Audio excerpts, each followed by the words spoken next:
Hi friends, ಹೇಗಿದ್ದೀರಿ? ಎಲ್ಲರೂ ಚೆನ್ನಾಗಿದ್ದೀರಿ ಅಂತ ಅಂದ್ಕೊಂಡಿದ್ದೇನೆ. ಬನ್ನಿ ಇವತ್ತೊಂದು ವೈಟ್ ಸಾಸ್ ಪಾಸ್ತಾ ಮಾಡುವ. ಹೆಲ್ದಿಯಾಗಿ ಟೇಸ್ಟಿಯಾಗಿ ಹೊಸ ವಿಧಾನದಲ್ಲಿ ಮಾಡಿರುವಂತಹ ಒಂದು ವೈಟ್ ಸಾಸ್ ಪಾಸ್ತಾ ಇದು. ಬನ್ನಿ ಇದನ್ನು ಮಾಡೋದು ಹೇಗೆ ಅಂತ ನೋಡೋಣ. ಅದಕ್ಕೂ ಮುಂಚೆ ನನ್ನ ವೀಡಿಯೋಸ್ ನಿಮ್ಗೆ ಇಷ್ಟ ಆಗುತ್ತಿದ್ದರೆ ಒಂದು ಲೈಕ್ ಮತ್ತು ಸಬ್ಸ್ಕ್ರೈಬ್ ಮಾಡೋದನ್ನು ಮರಿಬೇಡಿ.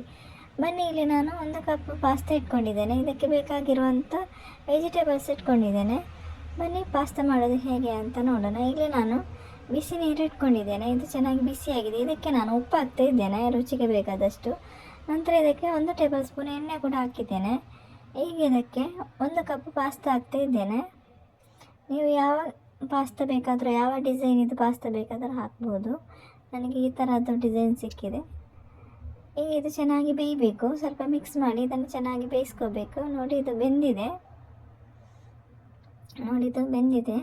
ಈಗ ಬೆಂದಿದೆ. ನಿಮಗೆ ಗೊತ್ತಾಗದಿದ್ದರೆ ಸ್ವಲ್ಪ ಈ ಥರ ಕಟ್ ಮಾಡಿ ನೋಡಿದರೆ ಈಸಿಯಾಗಿ ಕಟ್ ಆಯಿತು ಅಂದರೆ ಬೆಂದಿದೆ ಅಂತ ಅರ್ಥ. ಇದು ಬೆಂದಿದೆ, ಚೆನ್ನಾಗಿ ಬೆಂದಿದೆ.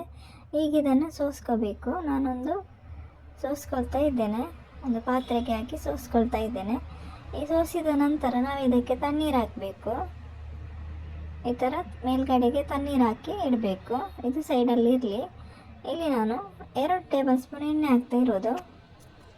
ಈಗ ಇದಕ್ಕೆ ಕಟ್ ಮಾಡಿರುವಂಥ 2 ಈರುಳ್ಳಿ ಹಾಕ್ತಾ ಇದ್ದೇನೆ. ಚಿಕ್ಕದಾಗಿ ಕಟ್ ಮಾಡಿರುವಂಥ 2 ಈರುಳ್ಳಿ. ಈಗ ಇದನ್ನು ಚೆನ್ನಾಗಿ ಫ್ರೈ ಮಾಡ್ಕೋಬೇಕು. ಈರುಳ್ಳಿಯನ್ನು ಚೆನ್ನಾಗಿ ಬೇಯಿಸ್ಕೋಬೇಕು. ಈಗ ನಾನು 2 ಆಲೂಗಡ್ಡೆ ಹಾಕ್ತಾ ಇದ್ದೇನೆ. ಕಟ್ ಮಾಡಿರುವಂಥದ್ದು, ಚಿಕ್ಕದಾಗಿ ಕಟ್ ಮಾಡಿರುವಂಥ 2 ಆಲೂಗಡ್ಡೆ. ಇದನ್ನು ಕೂಡ ಚೆನ್ನಾಗಿ ಬೇಯಿಸ್ಕೋಬೇಕು. ಚೆನ್ನಾಗಿ ಮಿಕ್ಸ್ ಮಾಡಿ ಬೇಯಿಸ್ಕೋಬೇಕು. ಇದು 1 ಕ್ಯಾರೆಟ್, ಸ್ವಲ್ಪ ದೊಡ್ಡದಾಗಿರುವಂಥ 1 ಕ್ಯಾರೆಟ್ ಕಟ್ ಮಾಡಿ ಹಾಕ್ತಾ ಇರೋದು ನಾನು, ಚಿಕ್ಕದಾಗಿ ಕಟ್ ಮಾಡಿರುವಂಥದ್ದು. ಈಗ ಇದನ್ನು ಕೂಡ ಚೆನ್ನಾಗಿ ಬೇಯಿಸ್ಕೋಬೇಕು. ಇದು ಬೆಂದ ನಂತರ ನಾನು ಇಲ್ಲಿ ಟೊಮೆಟೊ ಹಾಕ್ತಾ ಇದ್ದೇನೆ. 2 ಟೊಮೆಟೊ ಹಾಕ್ತಾ ಇರೋದು. ಈಗ ಇದನ್ನು ಕೂಡ ಚೆನ್ನಾಗಿ ಬೇಯಿಸ್ಕೋಬೇಕು. ಚೆನ್ನಾಗಿ ಬೇಯಬೇಕಿದು. 1 ಕ್ಯಾಪ್ಸಿಕಮ್ ಹಾಕ್ತಾ ಇದ್ದೇನೆ. ಇದನ್ನು ಕೂಡ ಚೆನ್ನಾಗಿ ಬೇಯಿಸ್ಕೋಬೇಕು. ಸ್ವಲ್ಪ ರುಚಿಗೆ ಬೇಕಾದಷ್ಟು ಉಪ್ಪು ಹಾಕ್ತಾ ಇದ್ದೇನೆ. ಚೆನ್ನಾಗಿ ಮಿಕ್ಸ್ ಆಗಬೇಕೀಗ. ಈ ಥರ ಚೆನ್ನಾಗಿ ಬೇಯಿಸ್ಕೋಬೇಕು. ಇದು ಹಸಿಮೆಣಸಿನಕಾಯಿ, 1-2 ಹಸಿಮೆಣಸಿನಕಾಯಿ ಕೂಡ ಹಾಕ್ತಾ ಇದ್ದೇನೆ. ಈಗ ಇದನ್ನು ಹಾಕಿ ಎಲ್ಲವನ್ನು ಹಾಕಿ ಚೆನ್ನಾಗಿ ಇದು ಬೇಯಬೇಕು. ನೋಡಿ, ಈ ಥರ ಚೆನ್ನಾಗಿ ಬೆಂದಿದೆ ಇದು. ನೋಡಿ, ಈ ಥರ ಬೇಯಬೇಕು. ಬೆಂದ ನಂತರ ನಾನು ಇದನ್ನು ಒಂದು ಪ್ಲೇಟಿಗೆ ತೆಗಿತಾ ಇದ್ದೇನೆ.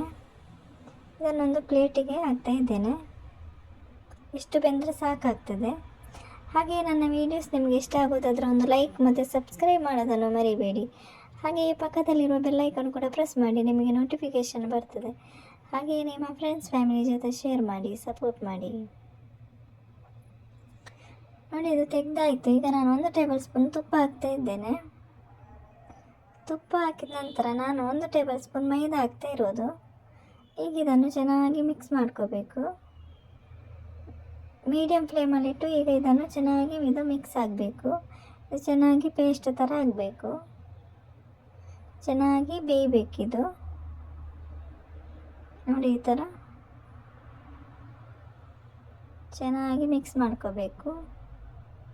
ಹೆಲ್ದಿಯಾಗಿ ಟೇಸ್ಟಿಯಾಗಿ ಮಾಡಿರುವಂಥ ಒಂದು ಕಡಿಮೆ ಸಮಯದಲ್ಲಿ ಕಡಿಮೆ ಇಂಗ್ರೀಡಿಯೆಂಟ್ಸ್ ಹಾಕಿ ಮಕ್ಕಳಿಗೆಲ್ಲ ಇಷ್ಟವಾಗುವಂಥ ಒಂದು ವೈಟ್ ಸಾಸ್ ಪಾಸ್ತಾ ಇದು. ತುಂಬ ಅದ್ಭುತವಾಗಿ ಬಂದಿದೆ.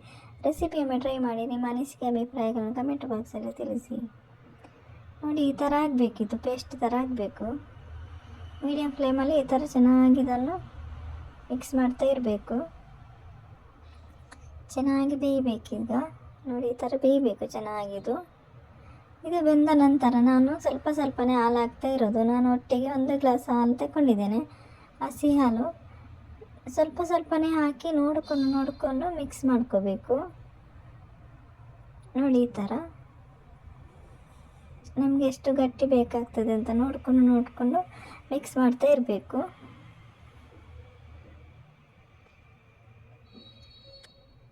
ಚೆನ್ನಾಗಿ ಮಿಕ್ಸ್ ಮಾಡ್ಕೋಬೇಕು. ನಿಮಗೆ ನೀರು ಬೇಕಿದ್ರೆ ಸ್ವಲ್ಪ ನೀರು ಆ್ಯಡ್ ಮಾಡ್ಬೋದು. ಈಗ ಇದಕ್ಕೆ ಸ್ವಲ್ಪ ನೀರು ಆ್ಯಡ್ ಮಾಡಿದ್ದೇನೆ ನಾನು. ನೋಡಿ, ಚೆನ್ನಾಗಿ ವೈಟ್ ಸಾಸ್ ಪಾಸ್ತಾ ರೆಡಿ ಆಯಿತು. ಈ ಥರ ಆಗಬೇಕು. ನೋಡಿ, ಇಷ್ಟಾದರೆ ಸಾಕಾಗ್ತದೆ.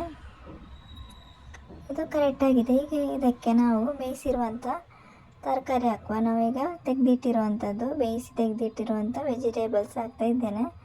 ಈಗ ಇದನ್ನು ಚೆನ್ನಾಗಿ ಮಿಕ್ಸ್ ಮಾಡ್ಕೋಬೇಕು. ಇದು ಚೆನ್ನಾಗಿ ಮಿಕ್ಸ್ ಆಗಬೇಕು. ನಂತರ ಇದಕ್ಕೆ ಬೇಯಿಸಿರುವಂಥ ಪಾಸ್ತಾ ಹಾಕಬೇಕು. ಚೆನ್ನಾಗಿದು ಮಿಕ್ಸ್ ಮಾಡ್ಕೋಬೇಕು ಇದನ್ನು. ತುಂಬ ಮಕ್ಕಳಿಗೆಲ್ಲ ತುಂಬ ಇಷ್ಟವಾಗುವಂಥ ಒಂದು ಹೆಲ್ದಿಯಾಗಿ ಮಾಡಿರುವಂಥ ಒಂದು ವೈಟ್ ಸಾಸ್ ಪಾಸ್ತಾ ತುಂಬ ಚೆನ್ನಾಗಿ ಬಂದಿದೆ. ರೆಸಿಪಿಯನ್ನು ಟ್ರೈ ಮಾಡಿ. ನಿಮ್ಮ ಅನಿಸಿಕೆ ಅಭಿಪ್ರಾಯಗಳನ್ನು ಕಮೆಂಟ್ ಬಾಕ್ಸಲ್ಲಿ ತಿಳಿಸಿ. ಹೆಲ್ದಿಯಾಗಿ ಟೇಸ್ಟಿಯಾಗಿ ಮಾಡಿರುವಂಥ ಒಂದು ಪಾಸ್ತಾ. ಇದು ಈಗ ಮೀಡಿಯಮ್ ಫ್ಲೇಮಲ್ಲಿ 5 ನಿಮಿಷ ಇದನ್ನು ಚೆನ್ನಾಗಿ ಮಿಕ್ಸ್ ಇರಬೇಕು. ನೋಡಿ, ಚೆನ್ನಾಗಿ 5 ನಿಮಿಷ ಮಿಕ್ಸ್ ಮಾಡಿದ ನಂತರ ಚೆನ್ನಾಗಿ ಹೆಲ್ದಿಯಾಗಿ ಟೇಸ್ಟಿಯಾಗಿರುವಂಥ ಪಾಸ್ತಾ ರೆಡಿಯಾಗಿದೆ. ಮಕ್ಕಳಿಗೆಲ್ಲ ಇಷ್ಟವಾಗುವಂಥ ಒಂದು ರೆಸಿಪಿ ಇದು. Thank you for watching.